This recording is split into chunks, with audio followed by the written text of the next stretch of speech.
Hi, I'm so happy you're here. Welcome to the Let's Keep Moving with Risha podcast. This is Risha. I'm a motivational speaker, content creator, and I love talking about things that will help you keep moving in your life, especially in areas like your overall life, your mental health, love, growth, and everything in between. If you're ready, let's keep moving.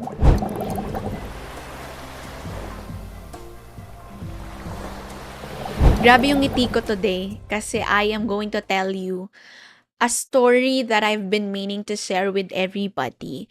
And it's kind of related to what we're going to talk about today.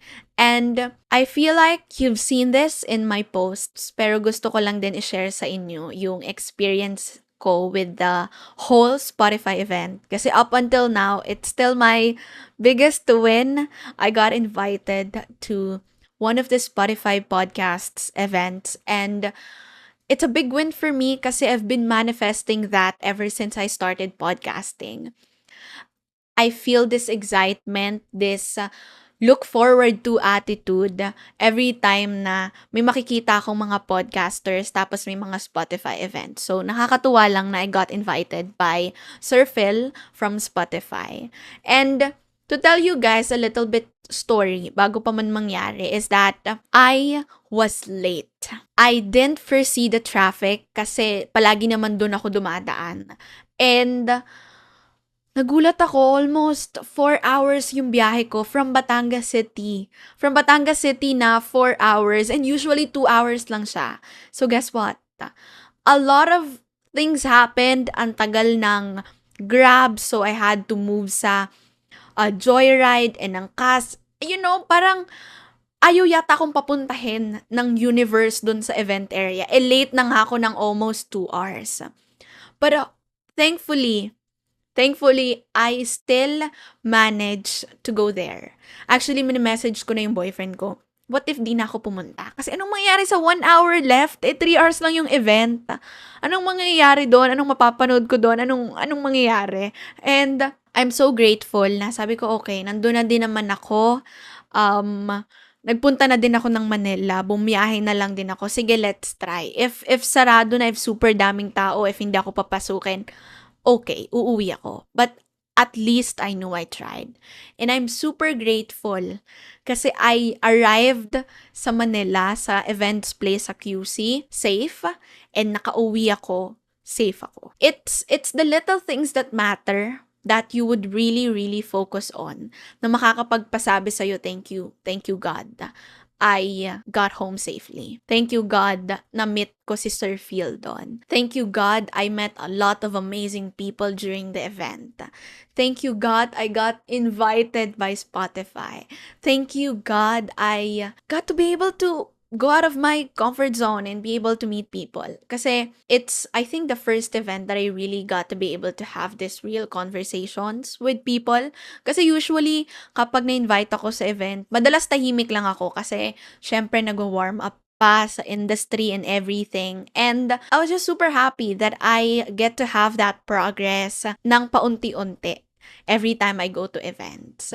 And before we even get started with the whole purpose of this podcast episode, I just like to highlight the fact that kaya ako super mag-thank you ay dahil God bless me talaga. It was at that time during that Spotify event after pauwi na ako. And gusto ko na talagang umuwi kasi nakakapagod din talaga magbiyahe. And I did not choose Grab kasi aside from the cost itself, super tagal.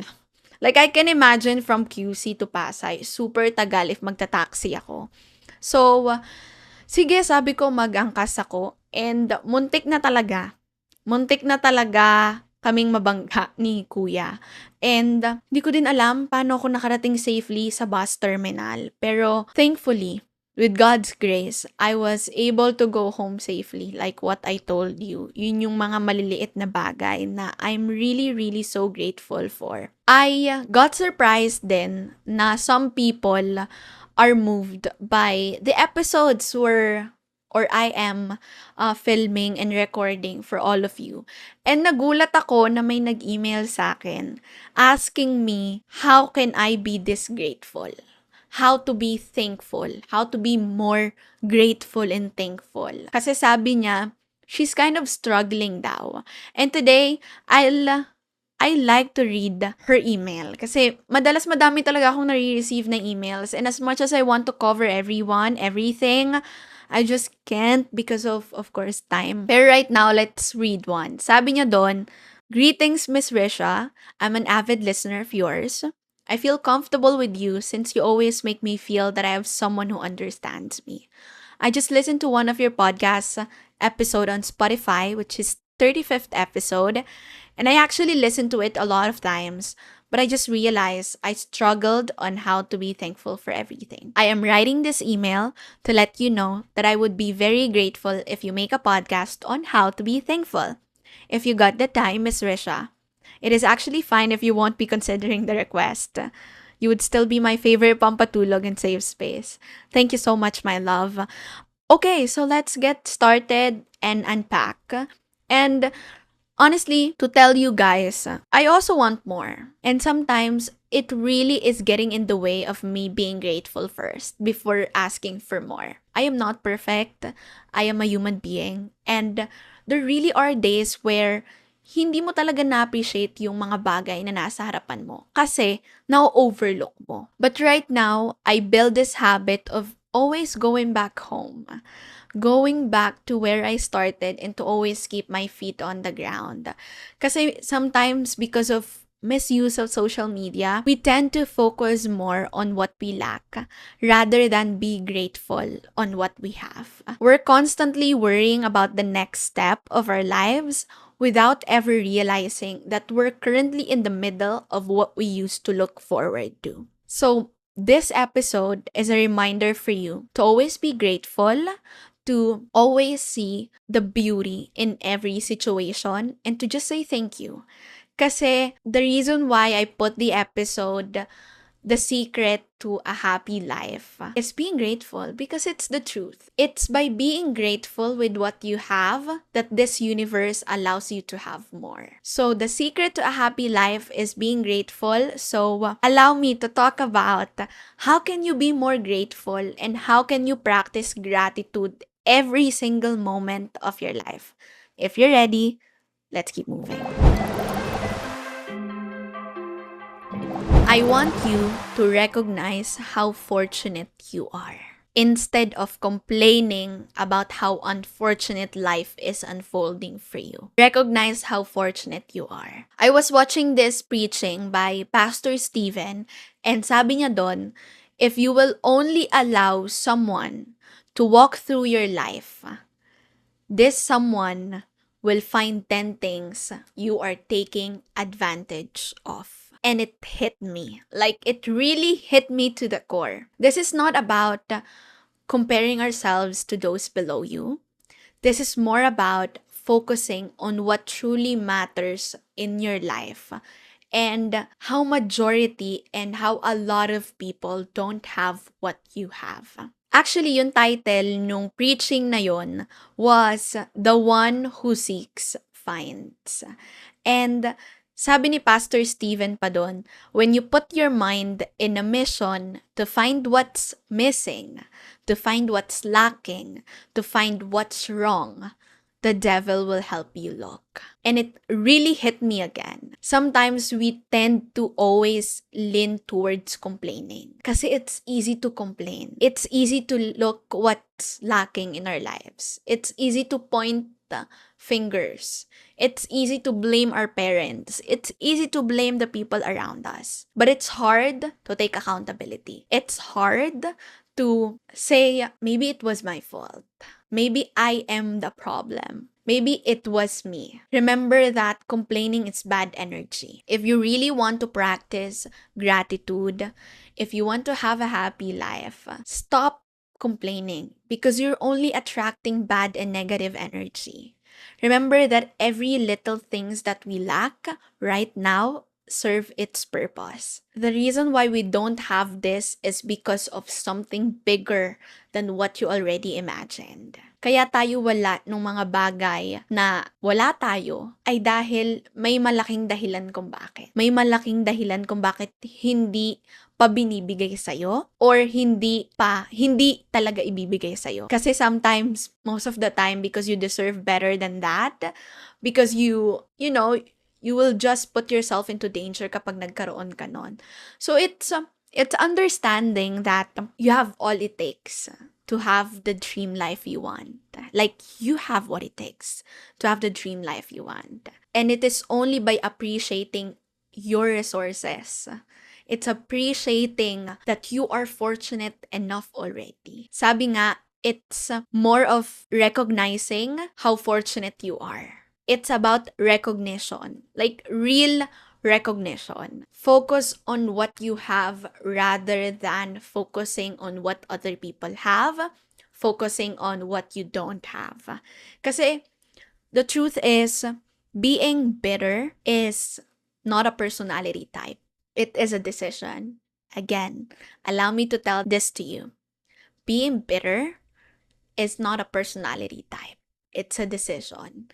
It is your choice to hold grudge or hate those people who have more than you are. It's a choice. Again, I am not stopping you from wanting more. I think what most people would tell me is that kapag nakontento ka na lang, ibig sabihin ayaw mo na ng madami, ayaw mo nang gumanda buhay mo, ayaw mo nang maging ganito yung buhay mo. But no, being grateful is yes, being contented, but knowing that you still deserve more. Hindi porket grateful na yung isang tao, hindi porket contented na yung isang tao, hindi porket masaya na ako sa kung anong meron ako, ay hindi ibig sabihin nun ayaw ko na ng mas marami pa dito. Kasi here's the thing, and we'll discuss it even further later on, pero I just want you to know that having a lot of money, having a lot of love, having a lot of abundance in general is what life wants for you. It is nature's way. Abundance is nature's way. That is what life really wants for you. But please don't forget to always keep your feet on the ground and be grateful. Kasi I saw this post sa Instagram and I think this is what explains it all. Why do we get sad daw about losing things when nothing is ours in the first place? And isn't that true? The truth is, nung lumabas tayo sa mundong to, we are nothing. We are soaked in blood. We are naked. We are crying. We are little. Nothing is around us, no matter how hard we worked hard for it. But hopefully, as we achieve more and more, as we earn more money, as we earn more titles, we don't forget that we're still human beings. And we have to be grateful. Kasi the fact na wala ka nung una at nagkaroon ka, it only means na mabilis ding maaalis sa'yo yung mga bagay na yon. So, be grateful while it's there and be grateful even if it's not yet there. Before we move on to the second one, I really would appreciate it if you would give this episode a 5-star rating, especially if you found value pa lang dun sa first tip natin. Your ratings and reviews help us reach more people and continue delivering meaningful content with everybody. I'd really, really appreciate it. Let's now move on to the second one. List down the things you are so grateful for. And gusto ko lang pahapyawan to kasi I know I talked about this na before, pero I'll say it again. Where your attention goes, your energy flows. If your attention goes to the things you are lacking, if your attention goes to everything that's going wrong in your life, that's when your energy flows. And minsan madidrain ka talaga. So if you have this option, go focus on the things that you are grateful for. And I mean that in a way that it's time you start writing the things that you are so grateful for. It could be your morning coffee. It could be your mom preparing breakfast for you. It could be your sister or brother checking you out. You were not late at work today. Some stranger smiled at you. The weather was good today. Hindi ka na late sa work or hindi ka na late sa pupuntahan mo. A bodyguard opened the door for you. A kid smiled at you today. If you're going to look around, There are a lot of things to be grateful for. And sometimes the thing is that we are not looking. So I'm asking you, get your notes sa phone mo or have this little notebook in your bag and write down the things you're so grateful for. Even the little things, like the little things. Looking back, if you practice this kind of gratitude habit, life will be full of fun things. Life will be full of light. And that's all I want for you. That's all this life wants for you. That's it for the second one. The third one is this is like the little and most basic advice I could ever give you. And hopefully, sa tatlo, ito yung ma-practice mo talaga. Kasi this is what I've been doing and I've been doing this for a lot of years. And hopefully, starting from now on, you start doing it. Say thank you over the little things. So yes, you recognize how fortunate you are, and that's hard, I know. Sometimes our brain talaga, our ancient brain is desired to focus on the danger, to focus on the negative because it's meant to protect us. Another thing is you can start writing the things you're so grateful for, which is for me a bit hard then dahil you'll really go out of your way to write things you're grateful for. And it could be 5 things, it could be 3, it could be 1. Pero it will be great if you can really write down the things na sometimes you are taking advantage of. Pero kapag sinulat mo, dun mo marirealize na today is not so bad. Today is actually quite good, honestly. Hindi lang natin siya nare-realize kasi hindi tayo nagfo-focus doon. So by writing it down, you get to focus on it. The third one, like what I'm telling you, it's the little thing. Say thank you over the little things. May kinakwento sa amin si Coach Alec and Coach Yani. And for example daw, you give this candies to 2 kids, for example. And yung unang kid, sabi niya, ay, ayoko po, hindi po ko mahilig sa candy eh. Ayoko po ng candy. Thank you so much po. Thank you po. And gugustuhin mo ba na bigyan yung bata yon ng candy pa? 'Di ba? Parang ayaw niya daw eh. Parang hindi din siya ganun ka-grateful na binigyan mo siya ng candy. Pero yung pangalawang kid daw, wow, thank you po. Thank you so much po sa candy. Favorite ko po ito. Thank you po. Thank you. Super happy niya nung binigyan mo siya ng candy.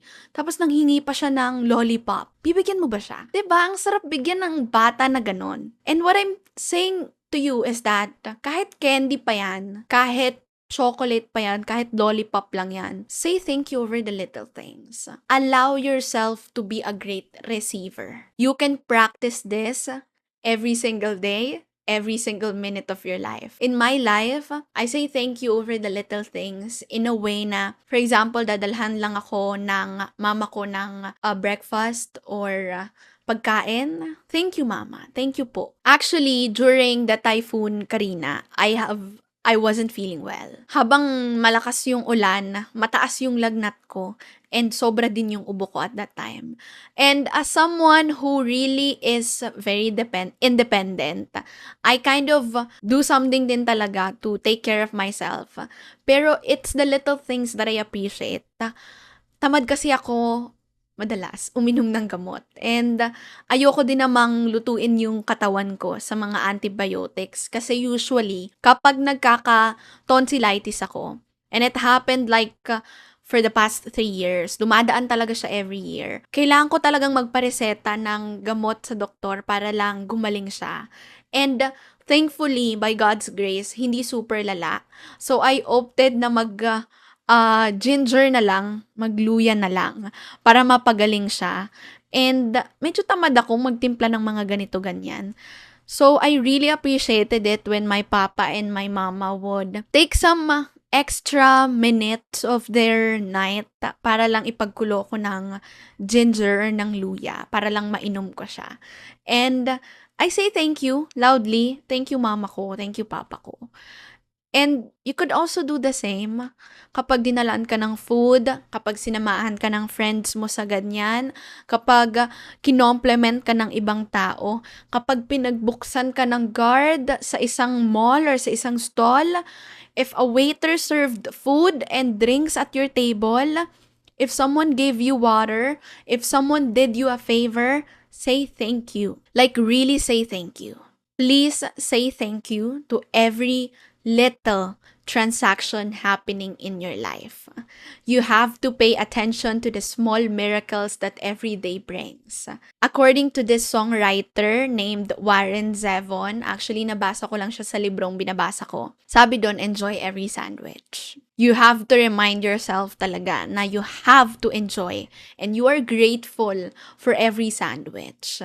May palaman man yan o wala, favorite mo man yan o hindi, be grateful for it. And hopefully, this podcast is a reminder for you that you are more than fortunate. The fact that you are listening to this podcast with your phone or with your laptop, with your favorite drinks or with your favorite food, while you are cleaning your house, it means you are fortunate. It means you are fortunate enough to be living, to be in this world. And you will be surprised. Kapag super grateful ka na, the people around you will be grateful too. When you consistently say thank you, and it starts with your family, the people around your household or the people in your household will say thank you din. And I notice it sa kapatid ko. Kapag nagte-thank you ka din sa kanya, when you do her a favor, she will also say thank you. And I'm not saying this because I expect things to be transactional, pero it's just the way it is eh. You know, what you give out to the world will really come back to you. And that's still my favorite. What you give out to the world will really come back to you. And here's the thing. Before I ever end this episode, if you are grateful of what you have, you will attract more to be grateful for. And that's the secret. Ang secret ng mga successful na tao, take it from me, I have spent enough time with a lot of successful people. They are extremely, extremely grateful with their lives. They know exactly that every little thing happening in their lives are not happening by accident. It's happening all by divine timing. And I hope you also realize that your life is like that. That's about it, everybody. Thank you so much for sticking with me. Please know that I appreciate you. And I hope you got some insights. I'd love to know your thoughts. Please use the comment section below para sabihin sa akin, what are you most grateful for? To announce it to the world what you are most grateful for. And for the poll section, do you think you're grateful enough? You know what? I kind of think that's deep. Do you think you are grateful enough? You can also share your favorite takeaways on social media. And don't forget to tag me at Risha Marceliana. Your feedback and thoughts are invaluable to me. And I can't wait to see what resonated most with you. Again, this has been your friend and your host, Risha. Know that I am grateful for you. I have always been. And I'm rooting for you. I'm rooting for you big time. And I hope that from this moment on, you start becoming more grateful than ever. I'll see you in the next few days. Don't forget to always keep moving. Bye!